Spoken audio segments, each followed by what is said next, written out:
Assalamualaikum warahmatullahi wabarakatuh. Saya di pejabat saya hari ini dan kita ada satu sesi dengan Sinar Daily, Cik Atira dengan Puan Cik Anissa daripada Sinar. Tadi kita ada satu sesi dalam bahasa Inggeris, tapi tu nanti recording Okey, sekarang saya buat live alang-alang dekat sini untuk Cik Atira dengan Cik Anissa untuk tanyalah soalan apa-apa, sebab saya dapat banyak telefon wartawan tanya saya pasal perkembangan Perhimpunan Agung UMNO ini. So banyak juga orang minat pasal Perhimpunan Agung UMNO ini. So minggu depan. So alang-alang tu okeylah. Ada apa-apa nak tanya saya pasal soalan? Kalau dah alang-alang Cik Syam sebut pasal Perhimpunan Agung UMNO tu, kita pun nak tahu jugalah macam apa orang ramai boleh, apa kita boleh jangkakan daripada mesyuarat agung tu.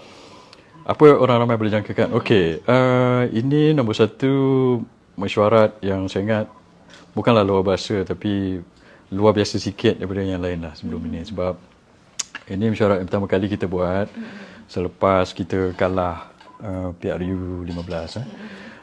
Dan lepas tu kita kalah PRU 15. Ini kali kedua kita kalah. PRU 14 pun kalah, PRU 15 kalah. Tapi kali ini elok sikit daripada PRU 14 sebab kita kalah pun kita masih jadi kerajaan. Kita tak kalah semua. Dan daripada situ ada sikitlah kelainan. Ini saya sebut sebelum ni kuasa Tuhan lah Cik Atira. Kita dapat 30 kursi pun, kita nak jadi pembangkang pun, tapi tiba-tiba Allah SWT apa orang kata, tentukan kita jadi kerajaan. So kita akan bincang pasal itu, tapi saya nampak mungkin kita tak bincangkan sangat pasal yang perkara-perkara lepas sebab saya ingat banyak benda telah dibincangkan lah, kenapa kita kalah dan sebagainya. Ramai adalah sebab-sebabnya. Kita boleh bincang internally dalam majlis tertinggi, kita dah bincang 2-3 kali sebab-sebab dan sebagainya. Cuma sekarang kita nak bincang macam mana nak move forward. Persoalan-persoalan yang kita nak jadi pembangkang dulu. Saya yang pertama sekali cakap hari Sabtu kita kalah tu, hari Ahad, hari Isnin 19, 20, 21 bulan kita nak jadi pembangkang. Tapi kita tak boleh jadi pembangkang sebab tak ada kerajaan untuk dibangkang. So kita terpaksa jadi kerajaan. So macam mana sekarang? Pertama kali dalam sejarah kita buat coalition government dengan PH. Dulu pun pertama kali dalam sejarah kita buat coalition government dengan PPBM. So macam mana perkara ini saya dah pergi merata jugalah. Saya pergi Kedah itu, saya pergi Pulau Pinang dan saya pergi jumpa Akar Umbi. Esok saya akan pergi Negeri Sembilan. Saya jumpa Akar Umbi dan setakat hari ini saya tengok penerimaan Akar Umbi kepada kajian perpaduan ni bagus. So dalam Perhimpunan Agung nanti kita akan tengok lagi lah. So how to move forward macam ini. Tapi banyak persoalan lain lah, macam kita nak pergi PRN ni macam mana dan sebagainya. So mungkin kita akan bincang jugalah masa tu. Cik Syam kata tadi macam tengok balik revisit Akar Umbi dan sebagainya. Macam mana Cik Syam rasa nak dapat balik kepercayaan untuk orang pangkah Barisan Nasional, sebab inilah nanti dalam masa beberapa bulan ni akan ada PRN kan? Itulah salah satu benda yang kita kena tengok juga. Sebab kita dah 2 kali tu. PRU 14 pun kita tak menang, PRU 15 pun kita tak menang, dan kali ni kita dapat undi Melayu kita kalah tu kawasan Melayu. Dan kita bertanding 120 kursi, dan daripada 120 kursi tu kita kalah 85 kursi dengan 73 campur 12, 73 campur 12, 85 kursi dengan Perikatan Nasional.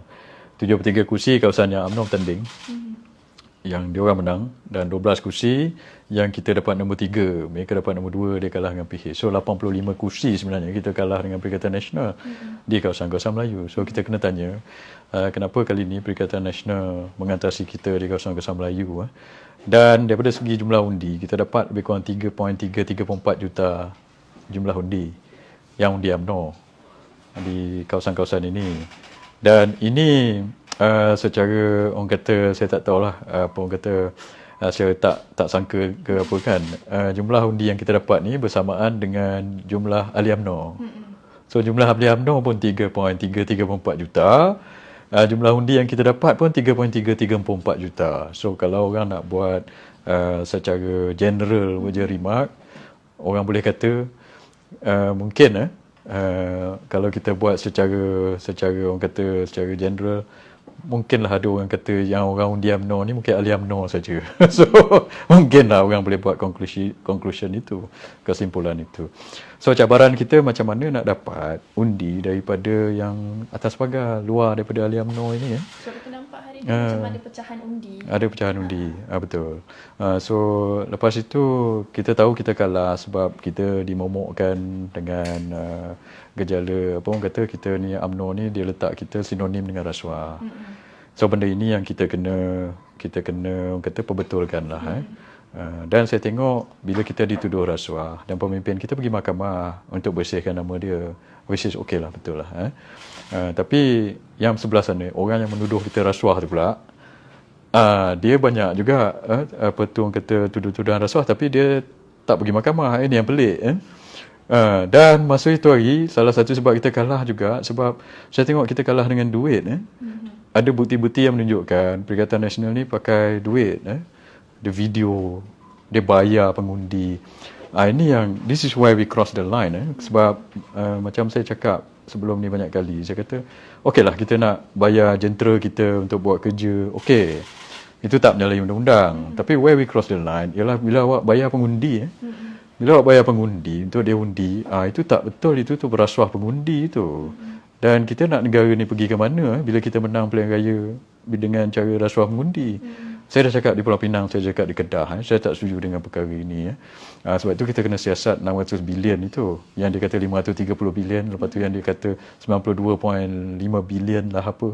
Kita nak tahu adakah dana-dana ini digunakan untuk pilihan raya. Siapa yang guna, berapa banyak dapat, mana dia dapat duit banyak ini. Sebab saya tak nak negara ni pergi ke arah orang menang pilihan raya pasal rasuah, lepas tu menggunakan duit rasuah itu untuk rasuah lagi pengundi.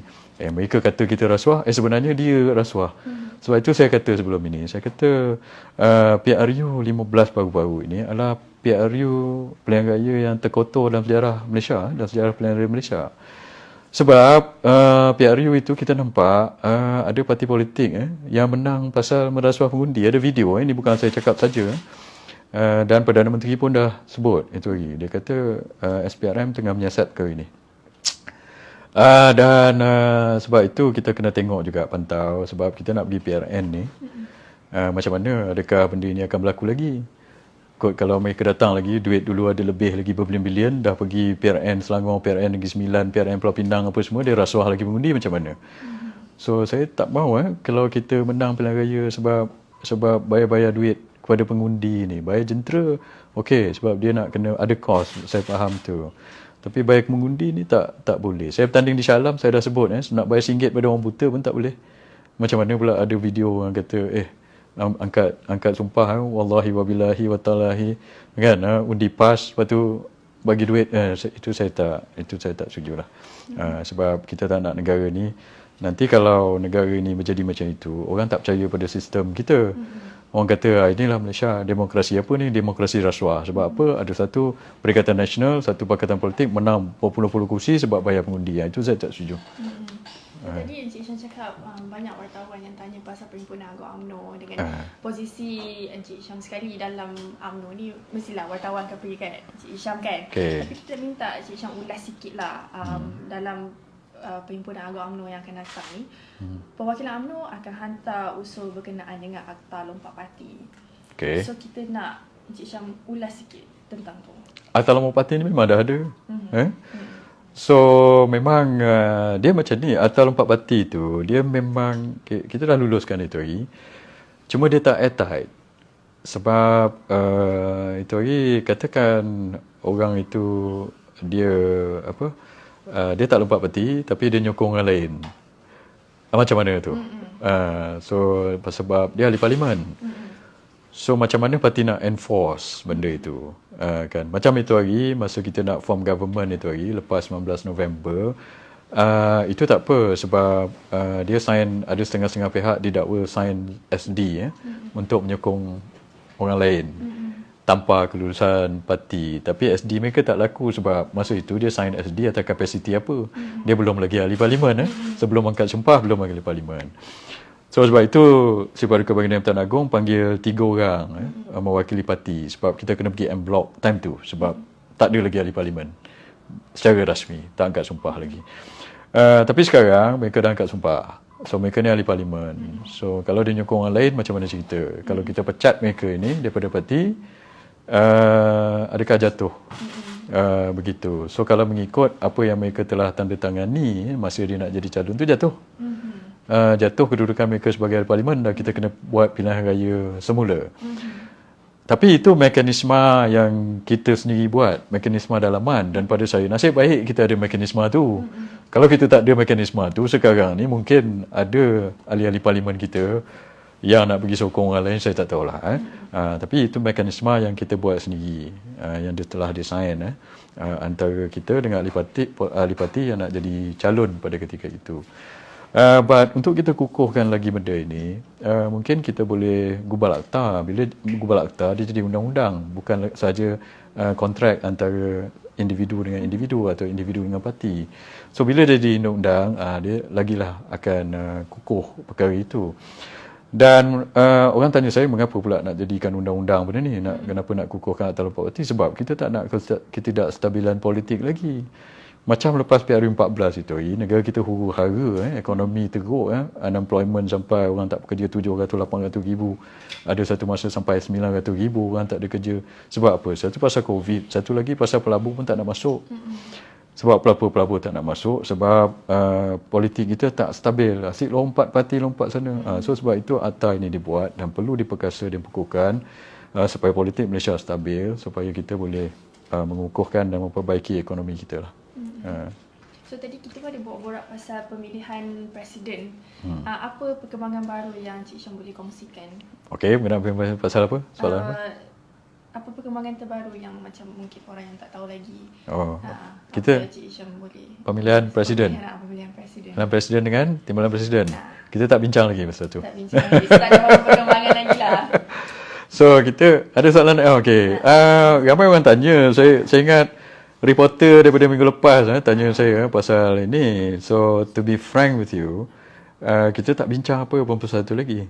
Pasal pemilihan presiden, timbalan presiden. So sebenarnya fokus dekat mana kalau tak bincang lagi pasal pemilihan presiden? Fokus macam mana nak perkasakan parti dan macam mana nak move forward on kajian perpaduan ini dan on PRN. Cuma saya nak cakap sikit pasal pemilihan presiden dengan timbalan presiden. Saya tahu benda ini berbangkit dalam 2 minggu lepas. Orang yang bangkitkan perkara ini, saya ingat dia bukan daripada UMNO. Yang lantang yang bercakap ini saya tengok daripada orang-orang daripada alik sana lah.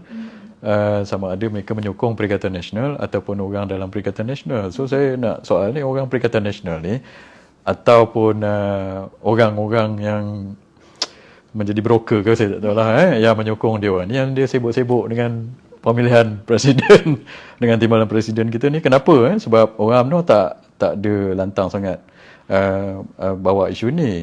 Yang lantang bawa ini saya tengok orang-orang yang luar UMNO ataupun dalam UMNO tapi menyokong musuh kita ataupun orang di luar ni. Dan bila saya kaji-kaji, bila saya fikir, saya ingat saya tahu kenapa. Sebab saya tengok ada cubaan mungkin untuk buat pemilihan ni supaya UMNO huru-hara. So saya tengok strategi mereka mungkin serampang dua mata. Satu, dia nak huru-harakan UMNO. Kita semua tahu UMNO ni parti akan umbi kalau buat pemilihan huru-hara. Bila huru-hara kita nak pergi PRN nanti susah. Itu yang mungkin mereka nak buat. Sebab itu di Kedah itu ada orang tanya saya bila PRN berlaku, saya kata mereka kajian-kajian yang dikontrol oleh Perikatan Nasional ni mungkin dia akan bubar lepas kita punya pemilihan. Kita punya pemilihan bulan 5, dia mungkin akan bubar bulan 6 ataupun extend sampai maksimum bulan 7. Sebab dia nak UMNO berpecah dulu. Lepas tu baru buat PRN supaya dia dapat advantage daripada kita punya pergolakan dalaman. Mungkin dia akan buat macam itu. Saya nampak begitulah. Negeri-negeri yang PH pegang, mungkin kita boleh bincang dengan dia buat bulan 3 dan sebagainya sebelum puasa, sebelum raya. Tapi lagi yang PN pegang ini mungkin lepas raya saya rasa, sebab dia nak tengok kita buat pemilihan dulu. Satu lagi ialah saya tengok sebab mungkin dia nak campur tangan lah dalam ini, sebab dia nak ganti kita punya top leadership tu, terutama jawatan nombor 1, nombor 2 dengan orang yang menyokong dia. Sebab itu apa dia nak buat macam ni, ada ura-ura yang kita dengar sebab dia nak jadi kerajaan balik. Dulu dia tak dapat jadi kerajaan sebab kepimpinan kita membuat keputusan dan disokong oleh Majlis Tertinggi supaya kita back kerajaan perpaduan sejajar dengan saranan Sri Paduka Yang Tan Agong. Tapi puak-puak Perikatan Nasional ni mungkin dia tak puas hati jadi pembangkang sebab mungkin dia dah spend duit berbilion-bilion ke apa saya tak tahu. Lepas tu tak dapat jadi kerajaan. Sekarang nak jadi kerajaan, salah satu cara strategi mereka adalah dengan menukar kepimpinan UMNO di atas, 2 orang, Presiden dengan Timbalan Presiden, dengan orang yang ditaja oleh mereka. Kita ingat dulu yang saya cakap tadi, dia menang pilihan raya pasal duit. Mungkin duit tu ada banyak lagi. Taja orang dia, pergi lawan orang kita. Kalau kalah pun kita berpecah. PRN nanti ada advantage pada dia. Kalau dia menang pula, dia ada puppet pula dah. Dalam UMNO yang ikut telunjuk mereka ini, membawa ahli-ahli parlimen kita keluar daripada kerajaan perpaduan ini, mungkin menyokong pula kerajaan untuk pembentukan kerajaan yang baru. Sebab itu saya tak setuju dengan ini. Sebab apa? Kalau dia buat ini, nombor 1, kita tengok orang luar pula, parti luar pula yang campur tangan dengan pemilihan kita. Yang kedua, huru-hara lagi negara. UMNO ni, kalau UMNO huru-hara, saya ingat negara kita pun huru-hara balik tau. So kalau jadi macam itu, dan maksudnya kita tak boleh nak repair ataupun nak kukuhkan balik ekonomi. Pelabur pun tengok apa benda nak jadi Malaysia ni. Dah menang pilihan raya, buat kerajaan paduan, dah lah hang parlimen. Lepas tu jadi macam ni pula, dan dalam tempoh 6 bulan kita tukar sekali lagi kerajaan. So dia pun tak nak masuk, dan kita for the next 5 tahun ekonomi kita tidak dapat dibetulkan. So ini bermula daripada pemilihan UMNO inilah. So dia punya rentetan itu adalah kritikal. So sebab itu ada akar umbi yang sarankan supaya jawatan ini tak dipertandingkan. Bukan ada lah, saya ingat ramai. Tadi pagi pun saya tengok Timbalan Pengerusi Perhubungan Johor, Datuk Jazlan, dan dia juga adalah salah seorang ketua bahagian di Johor. Dia telah sarankan supaya jawatan ini tidak dipertandingkan, dan ramai orang yang sokong dia. Encik Syam rasa macam mana patut dipertandingkan atau tidak? Kalau tanya saya, ramai orang tanya saya ni. So, okey. Saya boleh jawab sebagai ahli Majlis Tertinggi UMNO lah. Saya tak mau jawab sebagai ketua penerangan. Sebab ketua penerangan ini kan dia jadi lidah rasmi UMNO pula. So, Datuk Zahid, Tok Mak Hassan, dia tak ada suruh saya cakap apa-apa pasal isu ini. Kan kalau saya cakap, orang kata tuduh saya pula dah cakap ini pula. Tidak. So, saya jawab sebagai ahli Majlis Tertinggi UMNO. Sebagai ahli Majlis Tertinggi UMNO, saya setuju dengan Datuk Jazlan. Kalau jawatan ini tidak bertandingkan, maka kita elakkan daripada campur tangan parti-parti luar yang nak jahanamkan kita ni.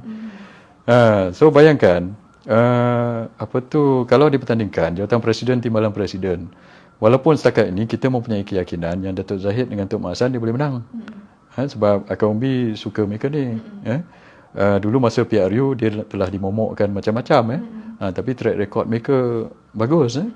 So kita ada keyakinan lah. Kita rasa mereka ada peluang yang, bukanlah saya kata garanti, tidak, tapi saya kata mereka ada mempunyai peluang yang baik untuk mengekalkan jawatan mereka. Sebab mereka jadi presiden dengan Timbalan Presiden masa UMNO ni kalah tau.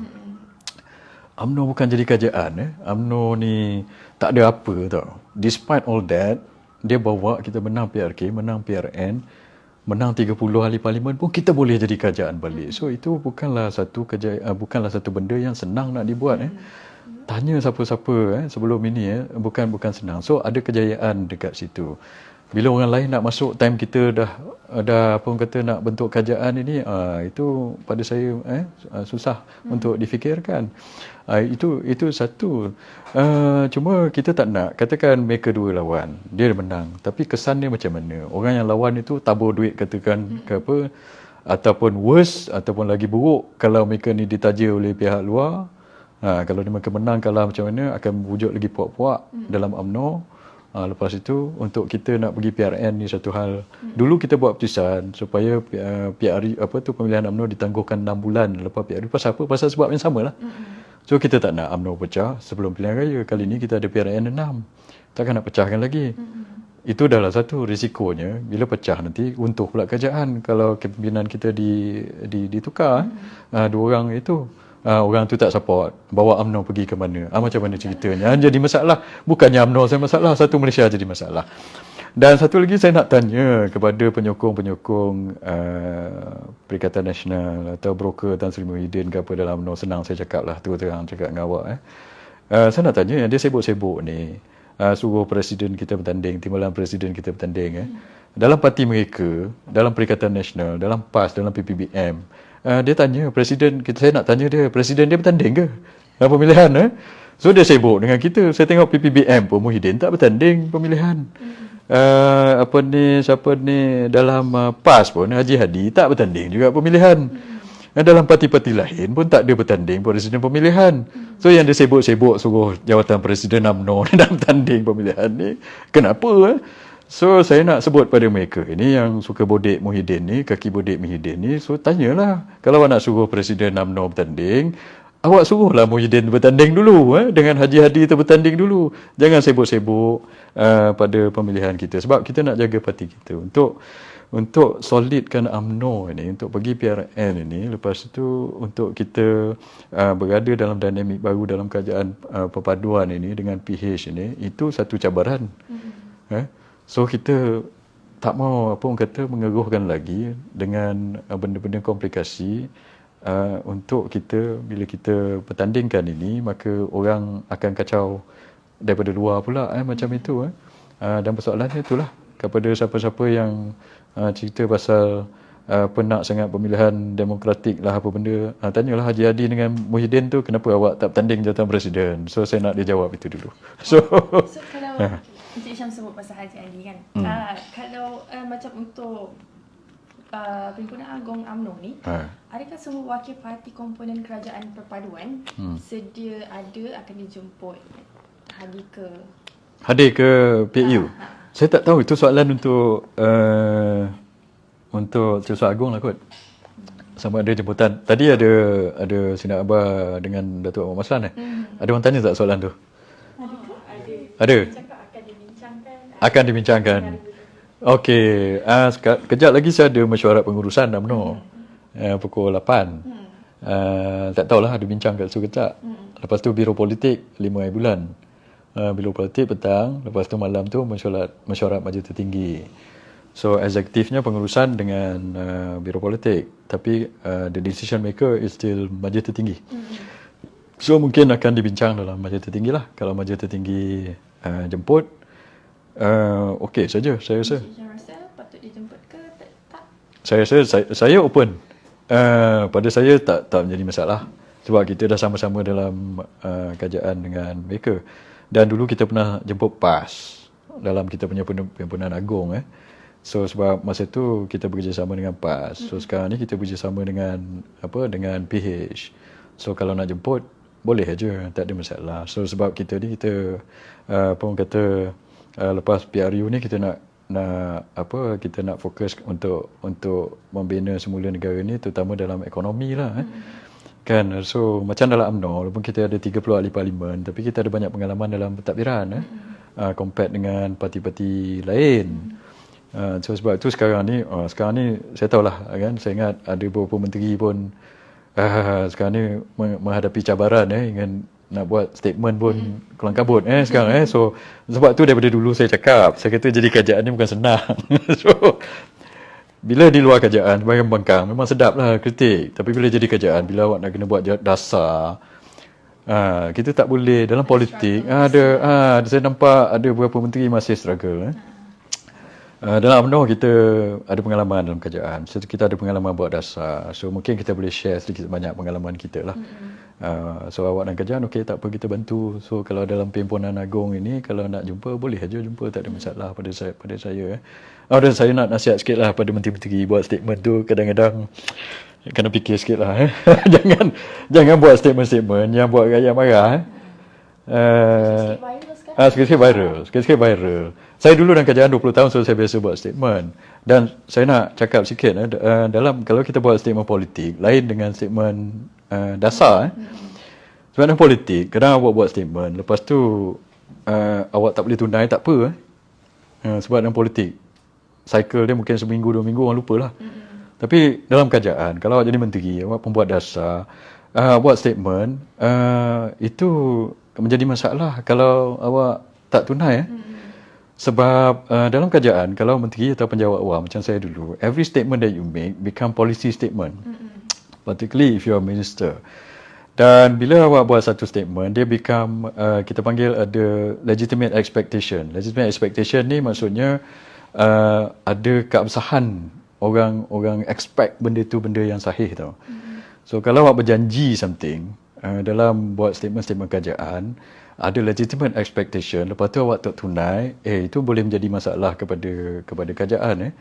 In some circumstances, even rakyat boleh saman atau buat judicial review kepada kenyataan-kenyataan dasar ini. So ini salah satu benda yang saya nak saya bukan nak bagi tuition ke patronize orang ke apa, tidak, tapi based on pengalaman saya, sebab saya dulu pernah jadi pengarah di Jabatan Perdana Menteri. Saya tahu setiap statement saya akan raise legitimate expectation. So we got to manage this legitimate expectation ni supaya kita tak menjadi masalah. Contoh, kalau awak berjanji akan turunkan harga telur dalam masa 6 bulan, awak kena tunai. 6 bulan datang awak jangan tak tunai. So ataupun kalau benda tu awak rasa benda itu acah-acah, jangan sebut. So sebab itu saya kata benda ni kita kena perlu bincang bersama lah. Sebab saya nak kajian perpaduan ni berjaya. Sebab satu, ya titah Supaya Kementerian Agung. Second, lepas pilihan raya itu hari, kita perlu fokus kepada ekonomi, bukan nak politik-politik lagi dah. So apa yang kita boleh bantu, kita bantulah. Macam saya bukan dalam kerajaan. Saya dalam parti saya menyokong kerajaan, okeylah, saya bantulah. So kalau saya menegur tu, jangan kecil hati. Sebab saya tak nak kerajaan ni runtuh. Okay. Saya nak tanya satu lagi soalan. Apa soalan? Satu lagi. Sekarang ni momentum dah ke arah pilihan raya negeri kan? Ya.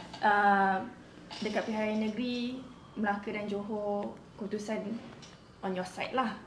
Termasuk sokongan anak muda juga. Tapi masa PRU 15 tu, kita tak nampak benda tu. Scenario was the opposite. So, macam mana? Itulah.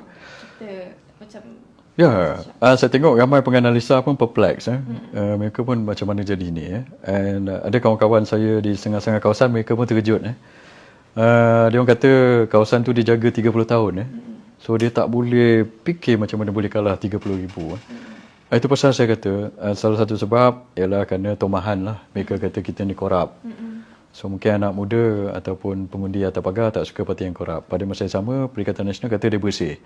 Tapi sekarang kita tahu mereka ni tak bersih. Rupa-rupanya mereka bayar pengundi. Salah satu sebab mengapa mereka menang atau kita kalah, mungkin sebab duit tu.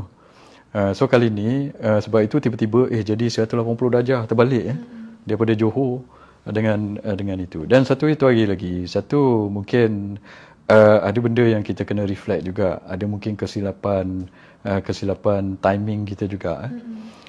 Itu lagi kalau kita buat PRU immediately lepas Melaka atau lepas PRN Johor, seperti saya pun saja lepas Melaka saya dah buat cadangan untuk buat PRU lepas Melaka. Dan Presiden kita Datuk Zahid pun cadang lepas PRN Johor, dia kata untuk kita buat PRU. So tapi mungkin cadangan ini lepas tu kita delay untuk untuk berbual parlimen. So ini menjadi masalah kepada kita. Sebab masa itu ini lesson learn lah. Kita jangan bagi musuh kita bersedia. Kita tahu musuh kita itu yang bertanding overlap dengan kawasan-kawasan kita ialah Perikatan Nasional, bukan PH. Kalau tengok Cik Atira, 120 kawasan yang UMNO bertanding, 120 kawasan tu pun Perikatan Nasional bertanding.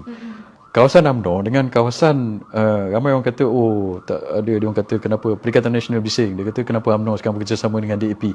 Saya nak tanya dia orang, dulu dia orang yang bekerjasama dengan DAP. Haji Hadi dengan Muhyiddin bekerjasama dengan DAP. Dulu awak bekerjasama boleh, kita nak bersama tak boleh, macam mana? Satu lagi, kita punya kawasan 120 kursi dengan DAP tak ada overlap.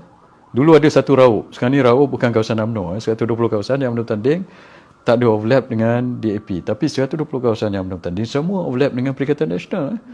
So sebab itu saya kata kalau kita pergi dengan PRN dengan Perikatan Nasional, kita susah macam mana. Dulu di Melaka, dia orang tak menang apa-apa kursi, di ni pun dia dah minta 15 kursi. Sekarang macam mana? Dia menang 73-74 kursi. Berapa kursi dia nak bagi kita? 30-35 kursi. Habislah kita. Nak kita bagi kursi, dia pegang duit pula dah. So itu hari kita bagi masa untuk dia orang ni untuk bersedia, lepas tu untuk ngumpul duit untuk lawan kita balik. So itu pada saya mungkin benda yang lesson learn yang kita inilah. Tapi pada saya bukan salah Presiden. Sebab Presiden dah suruh bubar setahun sebelum itu. Dan saya ingat ucapan timbalan Presiden masa Pimpinan Agung UMNO, Tok Mak Hassan bercakap benda sama. Dia kata, let's strike while the rod is hot. Dia kata kan, dia cakap macam itu. So Presiden dengan tim sekarang ni, dia orang ni nak suruh Presiden dengan timbalan Presiden letak jawatan. Saya kata Presiden dengan timbalan Presiden, daripada dulu suruh bubar. Siapa yang tak nak bubar? Orang yang menyokong Perikatan Nasional. Sekarang awak nak bagi kuasa pada Perikatan Nasional. So benda ni reflektif, reflect lah. So itu adalah salah sebab-sebab yang kalau kita nak kaji kenapa kita ada disadvantage lah masa PRU itu hari. So kita jangan ulang lah benda ni. So kali ni kita dapat kuasa, kita kena cari timing yang kena bersedia lah. Dan orang muda tadi, itulah kita kena pikat hati orang muda. Satu, dan kedua, pastikan Perikatan Nasional tak boleh main duit lagi untuk dalam pilihan raya. Kalau tidak, mereka beli pengundi, mereka menang pilihan raya. Sebab itu saya persoal minggu lepas, Perikatan Nasional ni dia tak malu ke menang kursi sebab rasuah pengundi. So untuk PRN saya nak tunggu mereka sama ada dia pakai lagi tak tagline bersih dan stabil. Saya rasa dia orang bukan bersih, mereka sapu bersih ni. Sapu bersih sakau berapa bilion dia kata kita. Sekarang saya nak persoal. Saya akan bawa isu ni. Sebab saya tak nak negara ni menuju ke arah rasuah pilihan raya. Cukuplah dulu kes-kes yang dulu itu.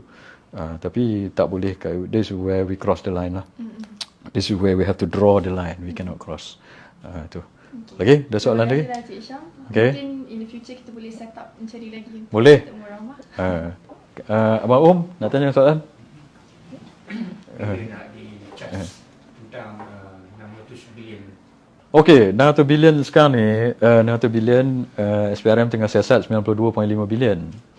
92.5 bilion pemberian kontrak ni dan itu tidak termasuk 15 bilion projek tempatan banjir yang dibuat oleh Kajian Perikatan Nasional direct nego 28 daripada 39. So bayangkan dulu mereka ni persoal kata orang rasuah sekali dia direct nego 15 bilion tau.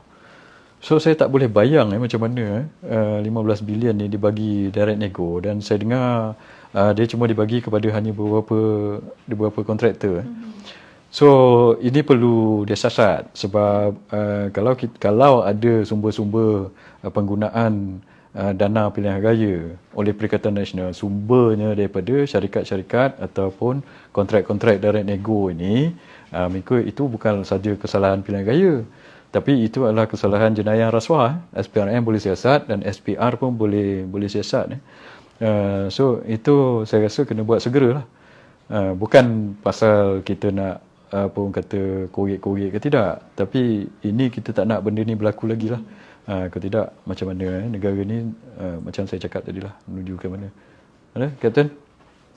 Okey. Anissa? Tak ada dah.